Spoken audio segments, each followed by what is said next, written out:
The midnight laundry run that turned into a living nightmare. It was exactly 2 in the morning, and the city felt dead.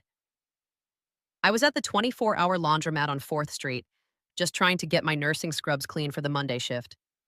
The place was bone-chillingly quiet, except for one guy sitting way in the back near the industrial-sized dryers. He looked like any other guy, maybe in his late 20s, wearing a heavy, oversized olive jacket. But he wasn't actually doing any laundry. He was just staring at the front door with this blank, hollow expression. When he stood up to adjust his seat, my stomach absolutely dropped. The fabric of his jacket pulled tight against his frame, and I saw it.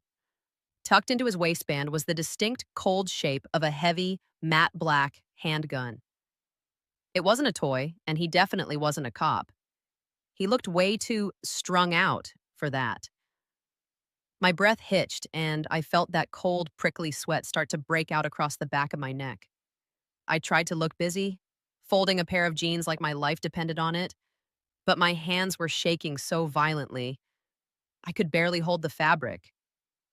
Then he started pacing, back and forth.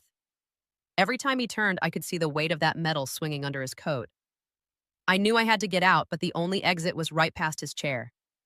I slowly pulled out my phone, keeping it hidden behind my laundry basket, and dialed 911. I didn't dare speak. I was terrified he'd hear me. I just left the line open, pressing the phone against the plastic, hoping the dispatcher could hear his heavy boots on the linoleum and the terrifying rhythmic thump of the dryer. Suddenly, he stopped. He looked straight at me, his eyes narrowing. "You're out pretty late by yourself, aren't you?" he muttered, his voice like sandpaper.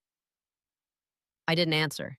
I just grabbed my half-folded pile, shoved it into the bag, and walked toward the door with every ounce of courage I had left. I didn't look back. The moment I hit the sidewalk, I bolted. I heard the sirens 2 minutes later. They caught him sitting on a bench right outside the jewelry store next door. He was waiting for the owner to arrive for the early morning shift. I still get chills, thinking about what would have happened if I'd stayed to fold that last load of laundry.